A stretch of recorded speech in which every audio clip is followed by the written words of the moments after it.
Even today, the mystery of British Airways Flight 149 remains unsolved. Why did this 747 land in Kuwait in 1990, just as the Iraqis invaded?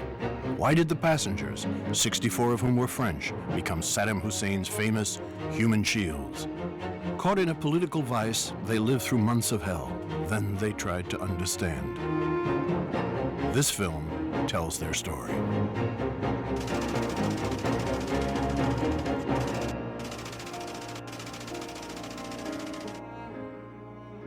On a eu de la chance de s'en sortir et de retourner, de retrouver notre pays.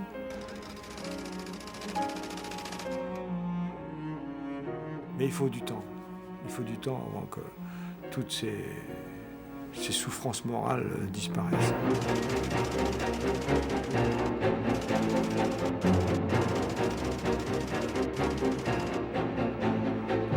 My wife and my family all say I haven't been the same.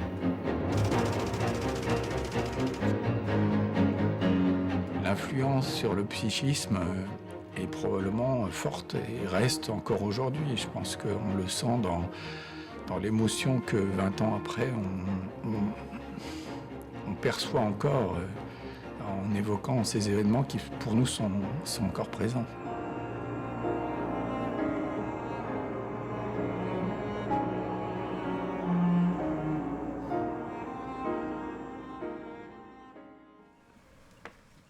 In his garden with his family, Paul Merlet is a key character of our story. This doctor from Nantes, France, managed to hide his camera during captivity.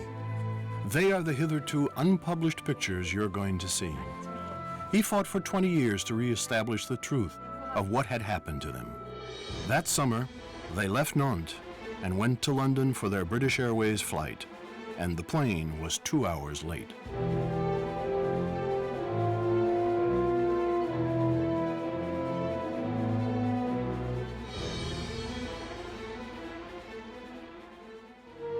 J'avais fini ma classe de première et j'allais rentrer en terminale en septembre 90.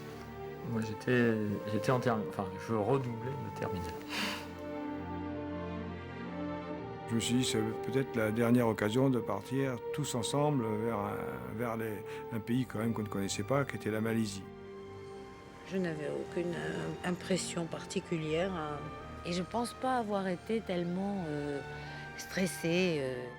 J'avais pas de vol pour Singapour direct, j'ai été passé par Kuala Lumpur et après je prenais des vacances, en principe, parce que je ne les ai jamais prises.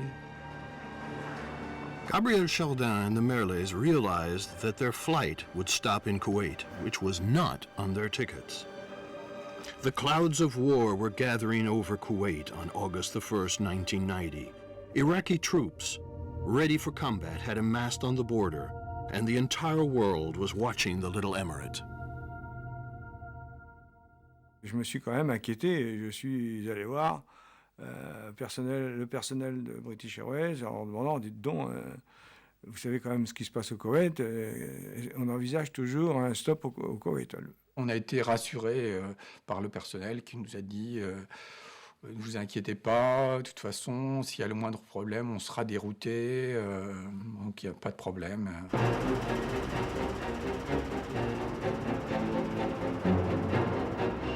In hindsight, the airline's optimism seems very strange. At the time, British military experts and Arab press observers were unanimously convinced of the danger of war.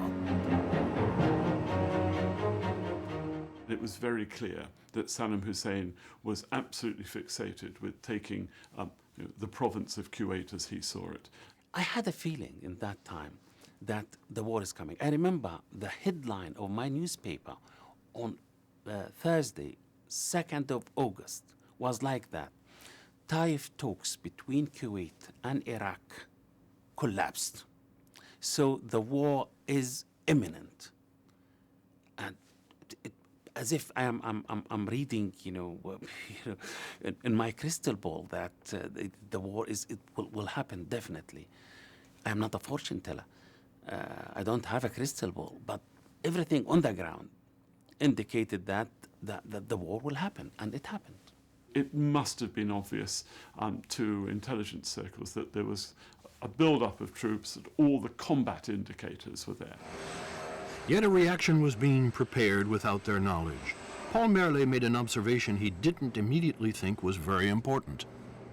Derrière nous, donc derrière les sièges, se sont installés donc tout un groupe de jeunes façon sportive. Et j'ai pensé que ça pouvait être d'abord des ouvriers du pétrole, parce que là on avait quand même une région pétrolière, ça pouvait être aussi une équipe de joueurs de foot. The cabin services director also remembers these last-minute passengers. They had ordinary boarding cards that had been issued at the check-in desk. Everything was quite normal.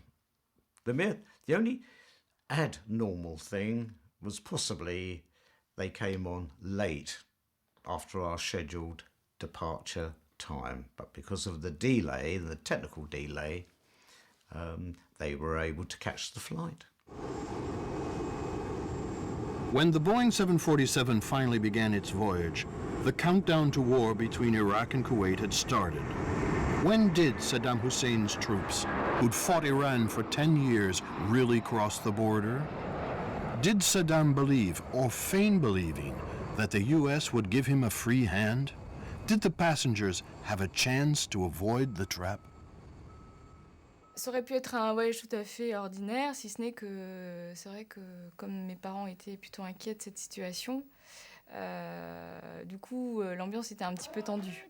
Surtout que pendant le trajet, on a eu le temps de voir les informations sur les vidéos. On ne parlait que de ça. C'est vrai qu'au moment de ce départ, l'invasion était imminente. Quand on était dans l'avion, dans les news, on montrait les troupes irakiennes massées à la frontière. Quand même 100 000 hommes, on parlait de 100 000 hommes massés à la frontière. Et malgré ça, je crois qu'on a la tendance de faire confiance aux gens qui vous transportent. As the plane neared its rendezvous with war, the crew tried to reassure the passengers. I did a public address announcement saying that there was no cause for any worries, so please relax. Just relax and enjoy your flight. 2 hours later above Egypt, Flight 149 passed its counterpart, Flight 148, coming from Kuwait. The two pilots communicated by radio. There was nothing to report. After the fact, the captain's attitude has been analyzed by the minute. Did he voluntarily play with fire? Le pilote doit respecter les règlements et il a la responsabilité de l'équipage et des passagers. C'est inscrit dans son contrat, c'est inscrit dans sa licence de pilote, c'est déposé au niveau international. C'est le même règlement pour tous les pilotes dans le monde entier et il doit le respecter. Donc ça veut dire quoi? Ça veut dire que s'il a le moindre doute, il doit réagir de façon à sauvegarder son équipage, son avion et ses passagers. Ça, c'est écrit dans le marbre. As he flew his plane on its approach to its final destination, the captain, Richard Brunier, appeared to be acting with extreme caution. Richard requested from the tower a go-around, which he turned to me and said, it'll be another 5 or 10 minutes, Clive, before we actually land. The captain circled the airport and asked his steward to participate in special reconnaissance.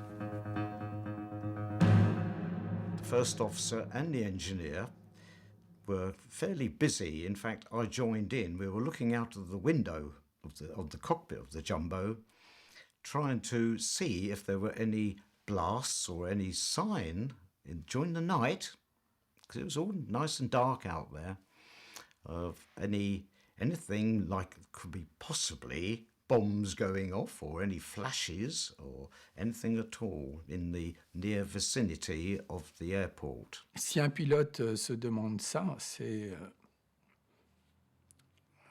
qu'il a une conscience qu'il est en train de prendre un risque et qu'il choisit d'atterrir avec un risque qui est quand même extrêmement peu raisonnable. The only lights that are out there were the usual lights of a town or of a street or of a road, which is quite normal when you're approaching a town or a city at night-time approach.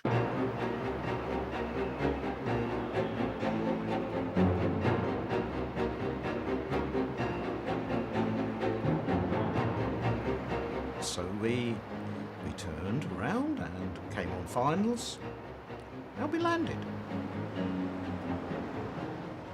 Donc on était parti depuis quelques heures, donc on était plutôt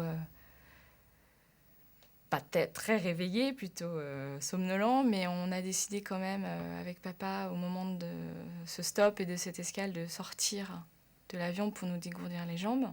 On the step there, besides our British Airways receptionist who was there at the aircraft door, there was also a military gentleman who said to me, "I'm here to meet some VIPs on your flight, and you are running very late." So I said, I think I know the guys you mean. And with that, I contacted my aft purser, cabin purser in charge of the economy, and said, that group of men down the back there, there's somebody to escort them off the aircraft. And can you remind them that they need those forms filled out? He duly arrived with them, and these young men were taken off the aircraft and escorted down the steps at the side of the jetty, and that was the last we saw of these young men. On est sorti sans aucun problème, sans bord d'une passe d'ailleurs, et puis on est arrivé dans un aéroport désert. Bon, ce qui paraissait un peu normal dans la mesure où il était tard. Enfin, on était dans la nuit, mais voilà, c'était un grand aéroport, tout en verre. Il n'y avait pas un chat. It was very spooky for the passengers to get out of the plane and go into the terminal and see an arrivals and departures board. And normally, in the middle of the night in Kuwait, at that time, it would have been busy. A lot of planes coming and going, either from India or Asia through to Europe or vice versa. It was just them. The only plane on the departure board was BA 149.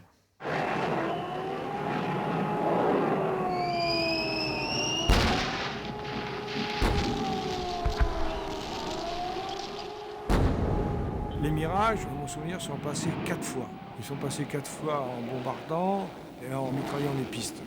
Et après, nous avons vu, là, quand on était installé dans le hall, là, on voyait aussi des obus qui explosaient un peu partout sur les pistes. Et alors, ça faisait des gros nuages noirs. On les entendait pas très bien, parce qu'à l'intérieur, c'était insonorisé, on n'entendait pas très bien, mais on les voyait. Il y en avait partout. Quand il y avait le bombardement à Kuwait City,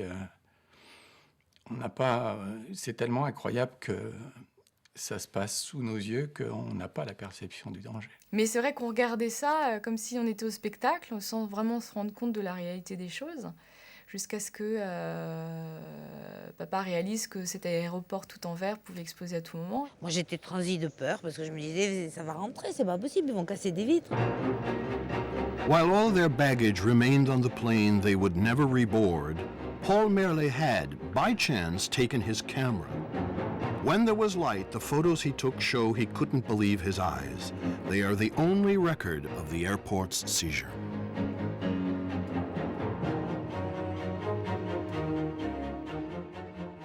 On a vu arriver de plus en plus, notamment des officiers supérieurs irakiens, dont un qui a dit qu'il a été stupéfait de voir arriver notre avion, qui ont sabré à la baïonnette les portraits de la famille royale qui étaient affichés partout.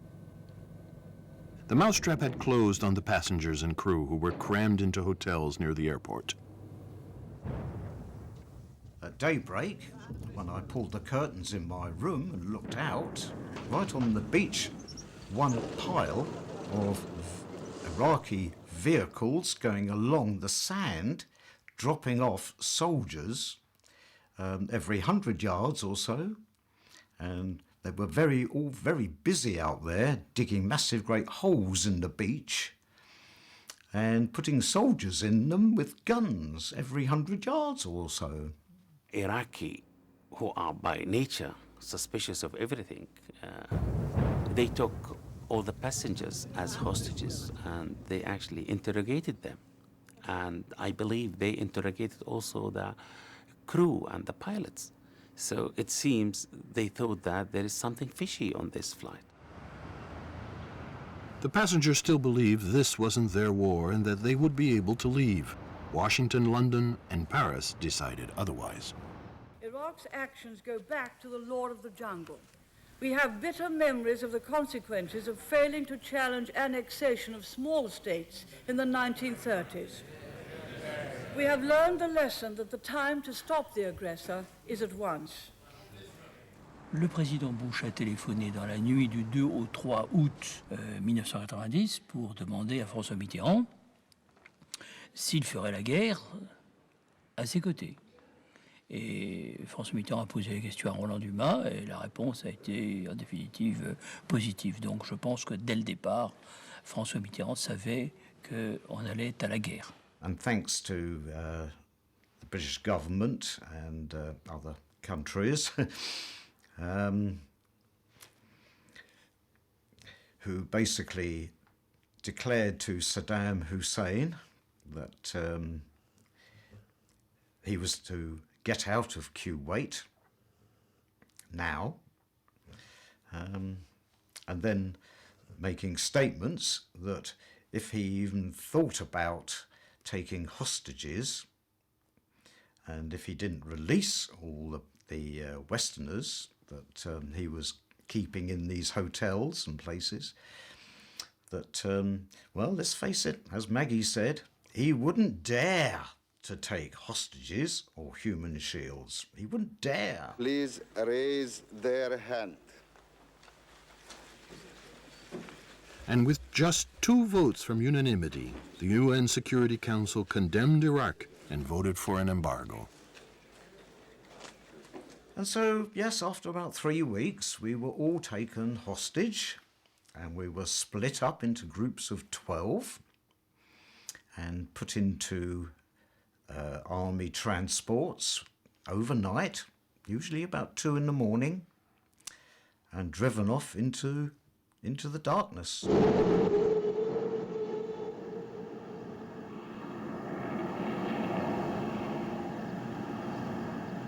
Ils nous ont fait traverser tout le Koweït, donc là on a découvert malgré tout, malgré les rideaux, on a réussi à jeter un œil à l'extérieur et on a vu un pays, une ville en état de guerre, mais tout abandonné.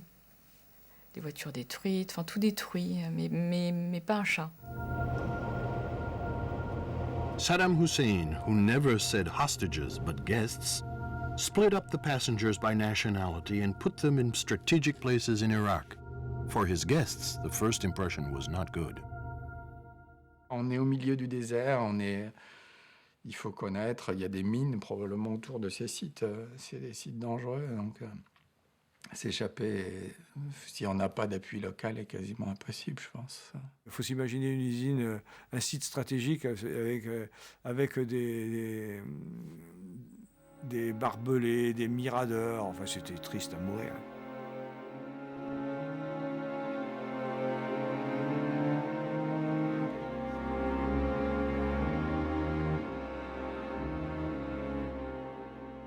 C'était noir.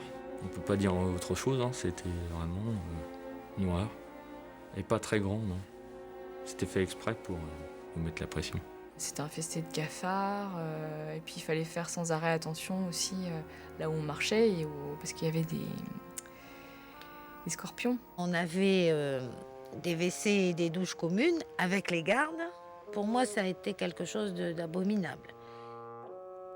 Paul Merlet took advantage of this to hide his camera on a makeshift floater in the toilet tank. He continued to photograph throughout his captivity and became the only one of the hostages to bring back evidence of the conditions of their detention.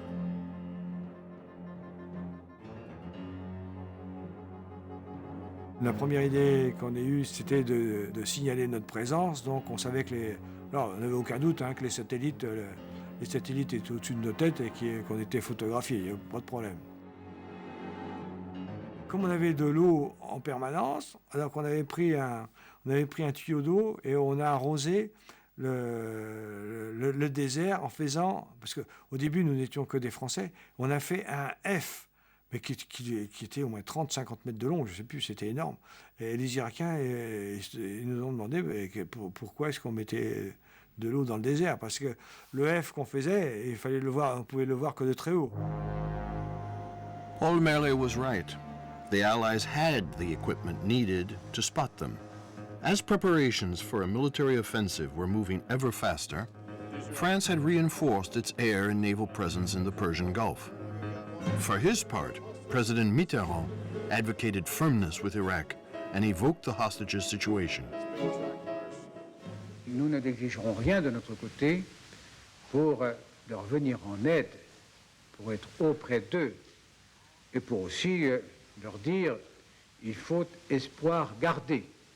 Et bien entendu, sans créer l'illusion, car c'est une situation qui n'est pas aisée de dominer en raison du bruit des armes que l'on entend un peu partout. And Margaret Thatcher is even clearer.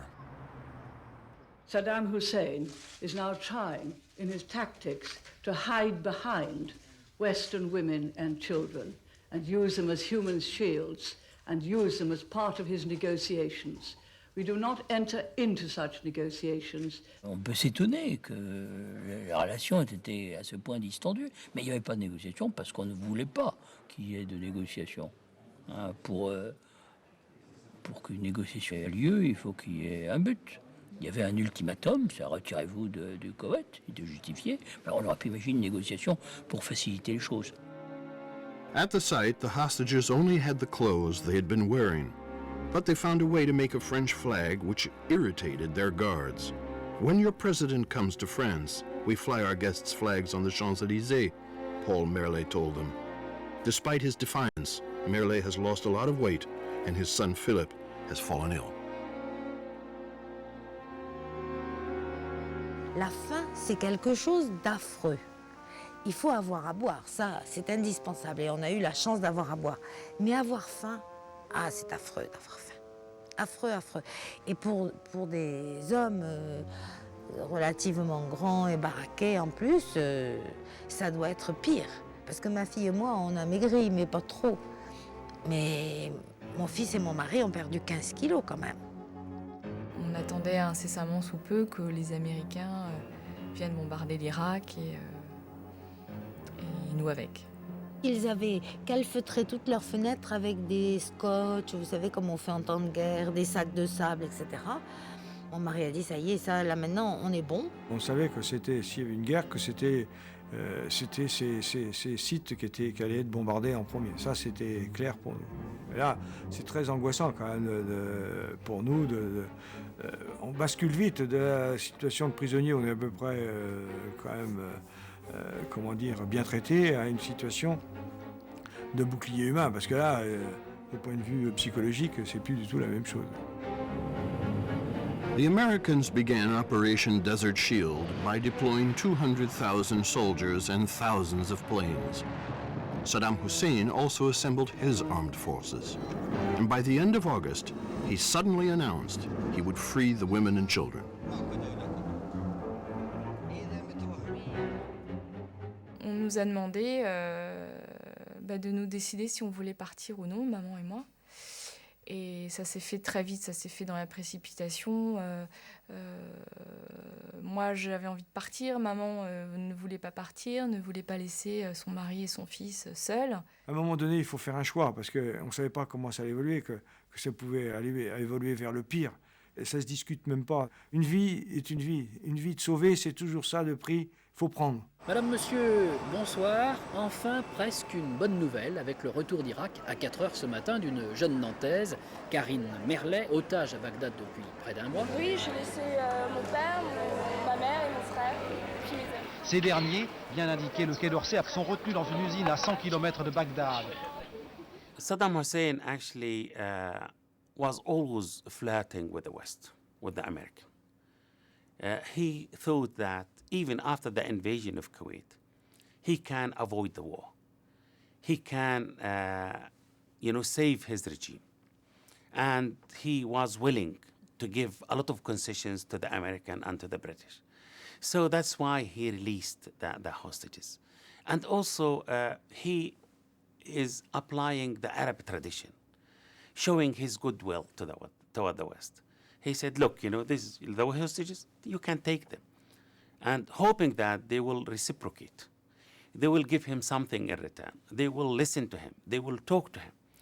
But nobody listened to him. François Mitterrand a fait une intervention à la tribune de l'ONU, ça devait être le 24 septembre, où il a appelé l'Irak à changer de position, que l'Irak fasse un geste et tout pouvait redevenir en quelque sorte comme avant. Donc ce discours étonnant n'a été suivi d'aucune espèce d'initiative de la part de notre diplomatie. Il n'y a eu l'envoi d'aucun messager. It took nearly 3 weeks for the Merles to learn that their daughter had finally arrived in France. In the meantime, Allied military preparations intensified, and thus the conditions where the hostages lived deteriorated even further. We knew the West were going to take Kuwait back, and there was going to be bombing.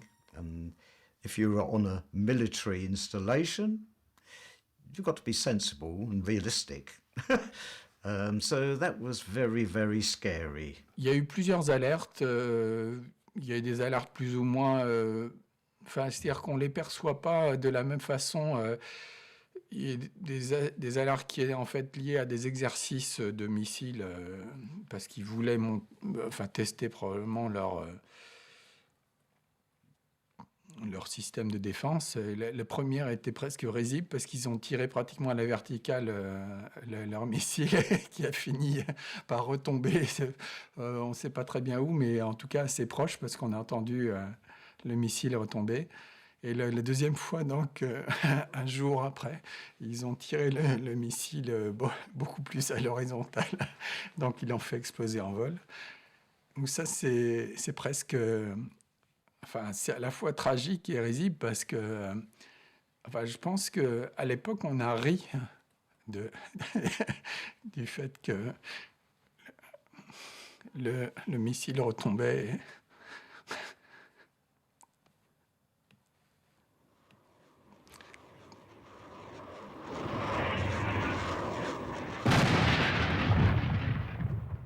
On entend le bang de retour du missile, mais en fait, comme on n'est pas mort, c'est que c'est pas grave.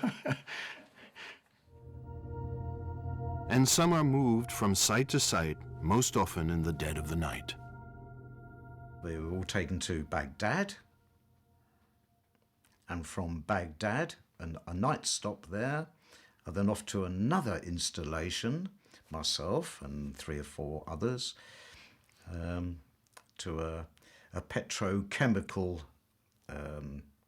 Scud missile place in Mosul, right in the north of Iraq, near the Turkish border. On a eu tellement de surprises, de mauvaises surprises. On nous a tellement transportés vers des sites en nous disant « Vous allez à Bagdad, vous allez pouvoir discuter avec des gens de votre ambassade simplement pour qu'on se tienne tranquille. » Et on allait vers un autre site qui n'avait rien à voir. They feel the tension in the guards mount day by day, and they are at their wits' end.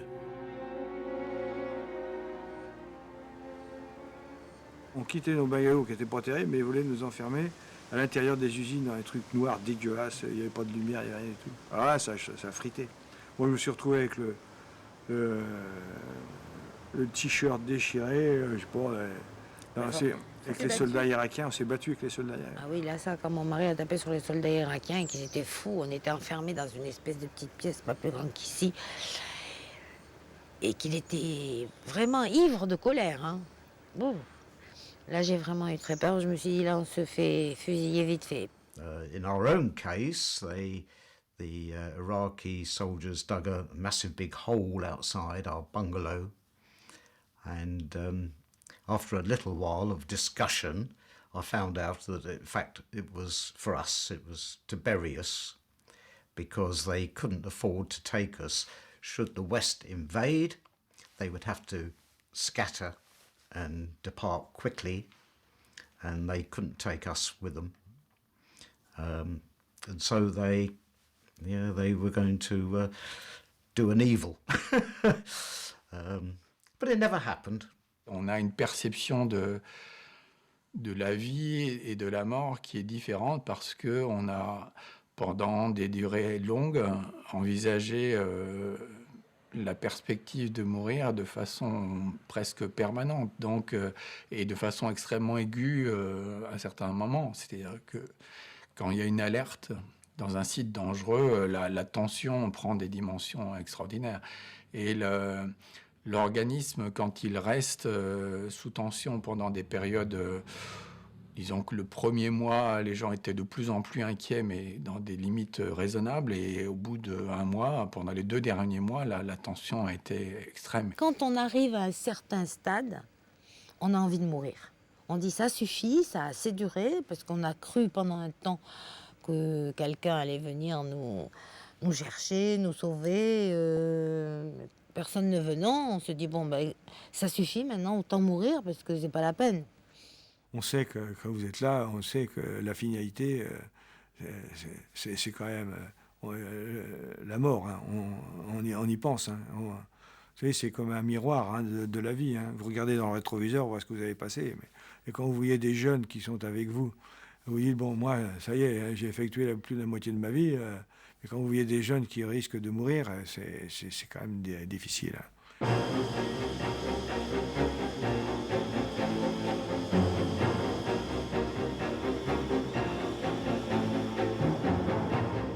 Was an armed conflict still avoidable? The Saudi Arabian desert had become a military base for the Americans and their allies. But Saddam played his diplomatic card to divide the West. On October the 31st, he freed the French hostages after 3 months of captivity.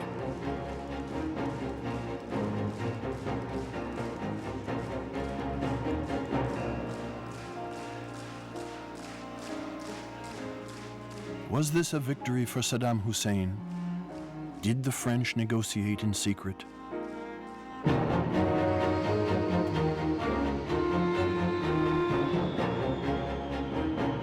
Although their release was a huge relief, for the hostages what should have been the end of their story was just one step, as they soon saw the silence and embarrassment surrounding them.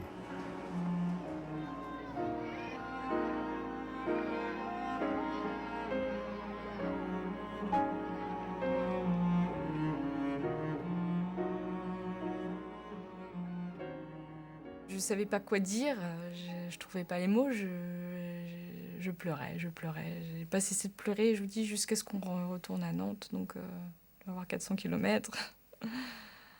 Moi, je n'y ai cru que vraiment quand on a atterri et qu'on est sorti de l'avion. À ce moment-là, on avait... Enfin, je pense que le fait d'arriver dans l'espace aérien français nous faisait croire à la chose, mais même quand j'étais dans l'avion à Bagdad, il y a eu un moment, le courant s'est coupé, tout s'est arrêté dans l'avion et il y a eu un moment presque de panique dans l'avion parce que les gens se disaient qu'on allait les faire ressortir. On arrive en France, on est surpris. D'abord, on est reçu au salon d'honneur de Roissy. Alors, il y avait c'était immense. Il y avait 600 journalistes, plus toutes les familles des otages. Enfin, il y avait une ambiance. Voilà, vous savez, on était très contents d'être libérés, mais on n'était pas complètement libérés. The Red Cross was present to welcome them, but there were no members of the government. The upper echelons didn't want their return to seem like a solo maneuver by French diplomacy. Mitterrand held to his American alliance. Bien, Michel Rocard, comme Premier ministre, veillait à préserver la plus étroite entente avec le président de la République. Il n'en pensait sans doute pas moins, puisque Michel Rocard, en décembre, au banc des ministres, s'est penché vers moi et m'a glissé à l'oreille. J'espère que les Américains ne vont pas nous faire cette connerie. Mais voilà, à la suite, s'est déroulé comme vous le savez, et cette connerie, nous l'avons faite. Mitterrand ne voulait pas qu'il y ait d'hommes politiques qui nous reçoivent. Enfin, bon, si on avait été en Irak, c'est à cause de la politique de Mitterrand. Hein.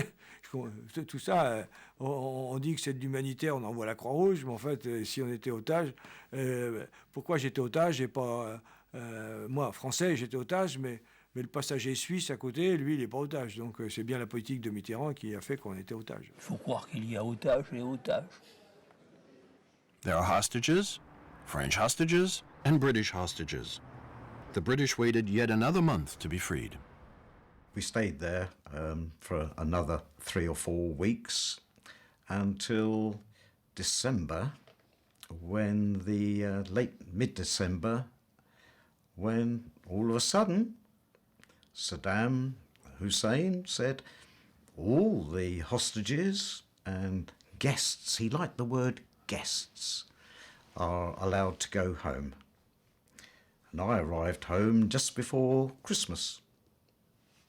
So just under 5 months away. The longest trip I ever did with my company. Still traumatized by their adventure and the lack of official consideration, the hostages would get back into contact with each other and try to figure out how they'd gotten into such a predicament, why their plane had landed, putting them in such a risk.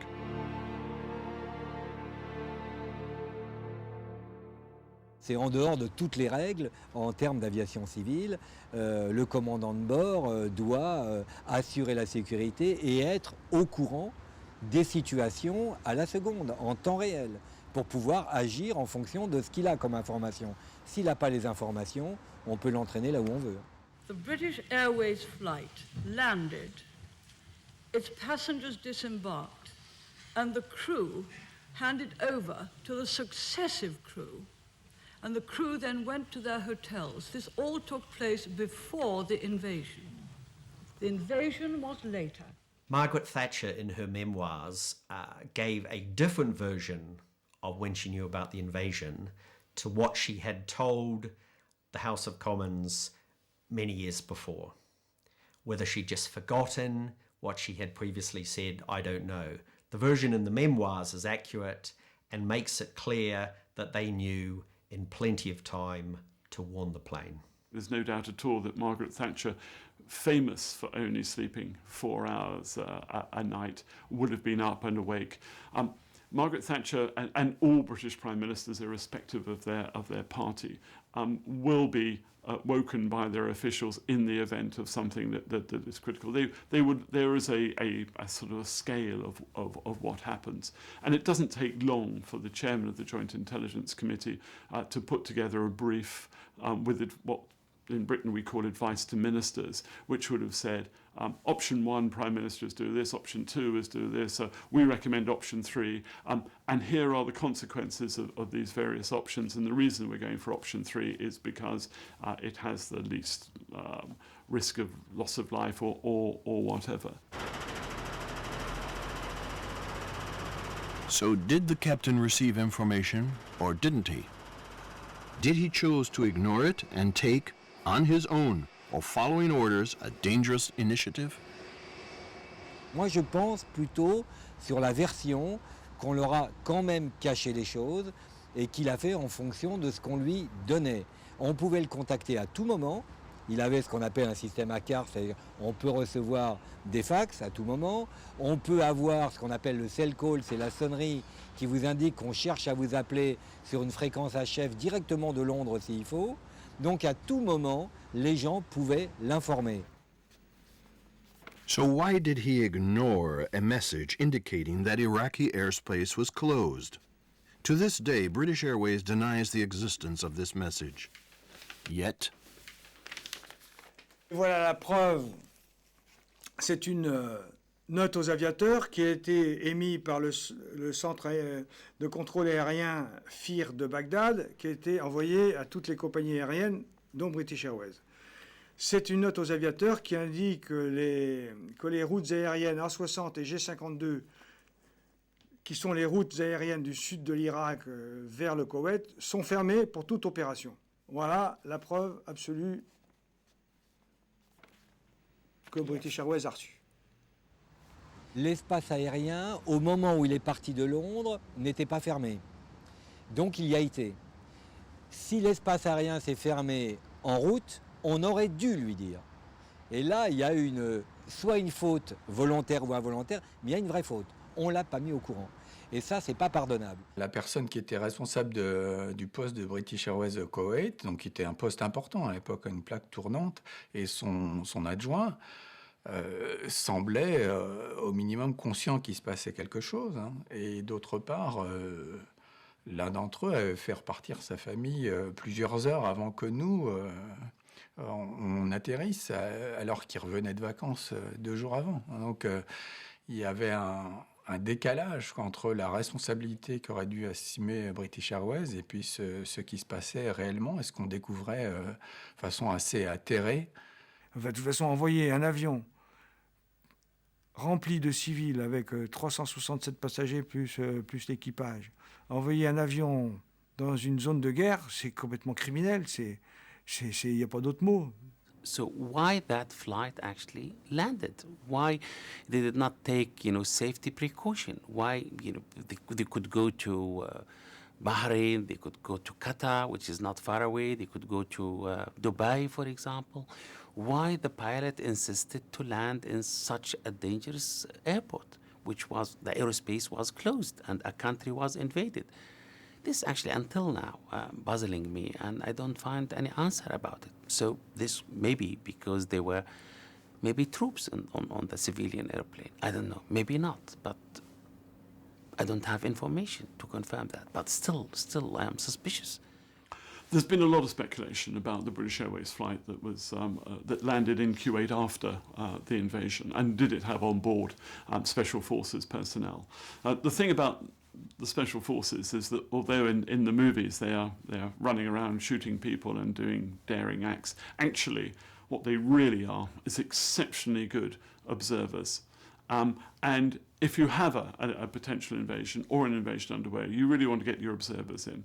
People that have got the latest technology in terms of communications and the latest means of viewing that, perhaps of breaking into radio communications, etc. L'officier supérieur, alors je ne sais pas si c'est un général ou un colonel, hein, je suis incapable de reconnaître les grades irakiens, mais avait vu visiblement le 747 atterrir à une heure relativement tardive, et eux devaient être en vision immédiate de l'aéroport, qui était aussi une base militaire, hein, qui était l'aéroport militaire en même temps qu'il était l'aéroport civil, et dont ils se rapprochaient. Et donc ils ont vu ce gros appareil atterrir, et pour eux, ça leur semblait presque incompréhensible, probablement. You could actually, I think, make a case and say that having a British Airways flight landing in Kuwait City in the middle of an invasion actually was an embarrassment to the Iraqis. They really didn't know what to do. They were not expecting this.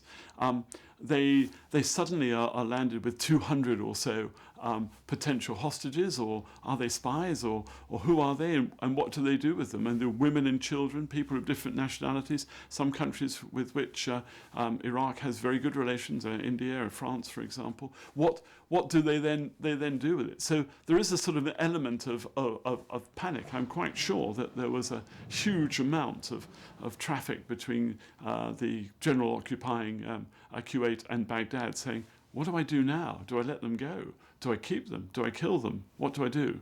So Saddam Hussein in that time, he took the passengers as hostages because he believed he can bargain.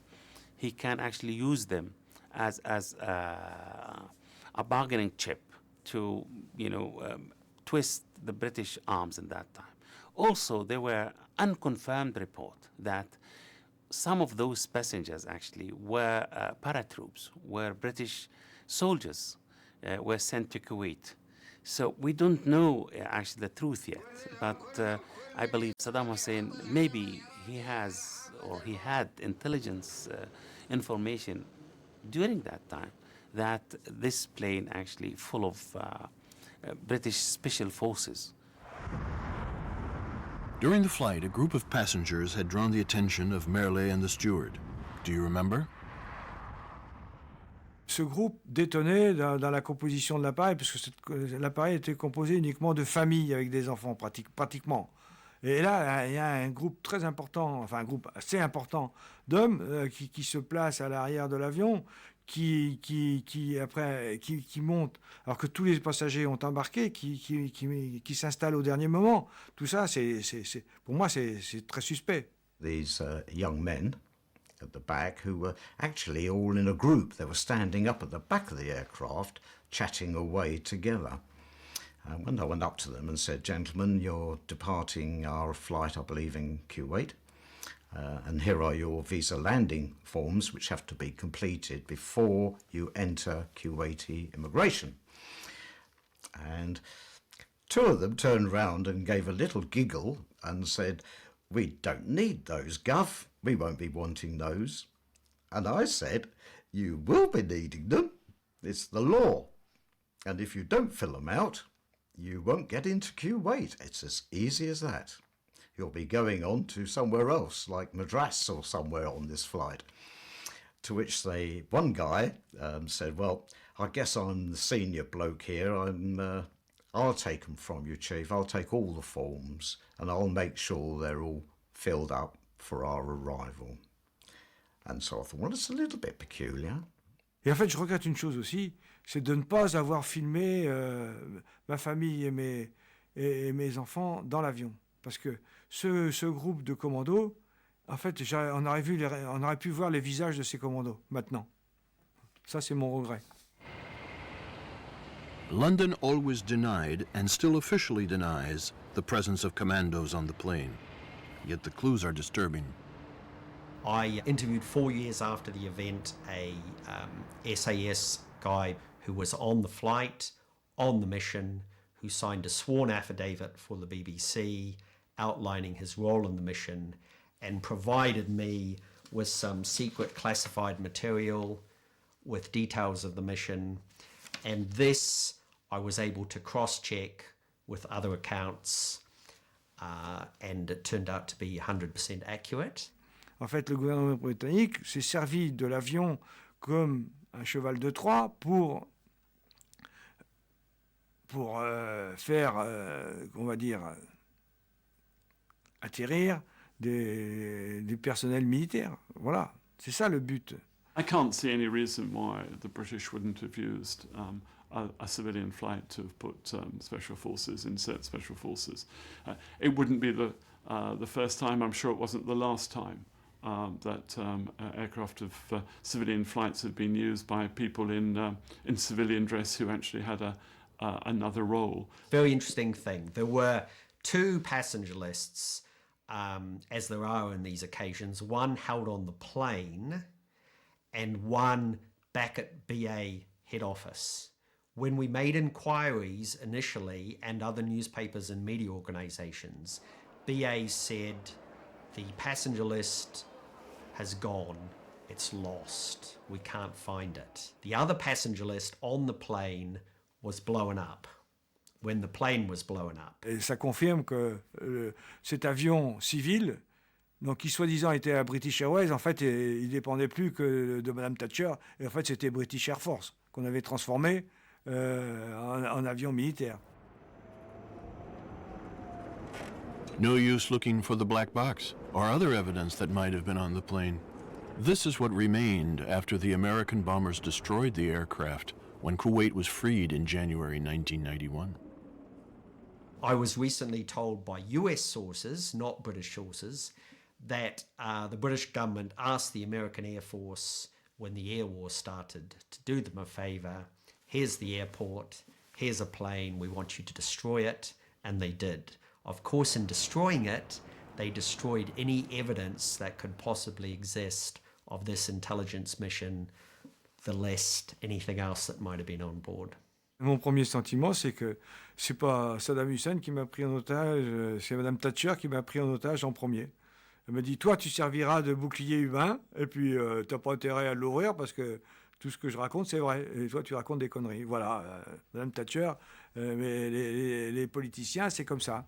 Et ils vous utilisent sans vous demander votre avis. Ouais, c'était contre ma volonté. Saddam Hussein ne m'a rien demandé, Madame Thatcher non plus. Donc, pour moi, Thatcher et Saddam, c'est pareil, même combat. Mettre dans le coup le commandant de bord et son équipage pour une raison d'État, ça me paraît peu crédible parce que ça fait beaucoup de monde dans la boucle et forcément les langues se délient et c'est le mettre en danger. Je pense qu'ils ont choisi la formule de ne pas le mettre au courant et de le piéger tout simplement et je pense que l'équipage s'est fait piéger. Why should the pilot take the risk and land in such a very, very sensitive time, very dangerous time of Kuwait history? I hope somebody will tell me the truth.